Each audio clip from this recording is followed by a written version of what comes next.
ধুবুৰীৰ ভাৰত বাংলাদেশ সীমান্তত আৰক্ষীৰ বৃহৎ অভিযানত জব্দ 40টাকৈ গৰু।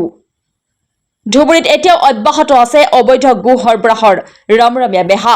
এক গোপন খবৰৰ ভিত্তিত আজি ধুবুৰী আৰক্ষীৰ এটা দলে ব্ৰহ্মপুত্ৰ নদী পথৰে চলাই অভিযান। ধুবুৰীৰ মাজেৰচৰ হৈ চলাকুৰা অঞ্চলৰে বাংলাদেশ হৈ গৰুসমূহ সৰবৰাহ কৰাৰ লক্ষ্য আছিল চোৰাং ব্যৱসায়ীসকলৰ। এক গোপন খবৰৰ ভিত্তিত ধুবুৰী সদৰ আৰক্ষী থানাৰ ভাৰপ্ৰাপ্ত বিষয়া প্ৰীতম দাসৰ নেতৃত্বত চলে অভিযান। ভাৰত বাংলাদেশ সীমান্তৰ চলাকুৰা চৰত নৈৰ পাৰত বান্ধি ৰখা অৱস্থাত আৰক্ষীয়ে জব্দ কৰে গৰুসমূহ। আৰক্ষীৰ খবৰ পাই গৰু এৰি পলায়ন কৰে চোৰাং ব্যৱসায়ীসকল। উল্লেখ্য যে ধুবুৰীৰ ব্ৰহ্মপুত্ৰ নৈৰ প্ৰতিদিনে চলিছে গৰুৰ চোৰাং সৰবৰাহ। হয়, আমাৰ 40টা গৰু চিজ কৰা হৈছে।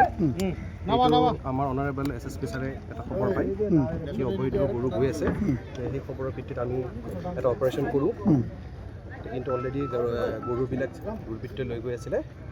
আমাৰ অলপ গৈ পাওঁতে অলপ দিলে হ'ল। তেখেতে ভয়তে গৰুটো আমাৰ চালাকুৰা পাৰ্ট 5ত এৰি থৈ গুচি গ'ল। ক'ৰ পৰা লৈ গৈ আছে? এইটো মাজেশ্বৰ ছাইডৰ পৰা আমি গম পোৱা গৈছে। এইটো পাছত ডিছক্ল'জ কৰিম ফৰৱাৰ্ড লিংকেজটো। কেইটা বজাত ধৰিলে?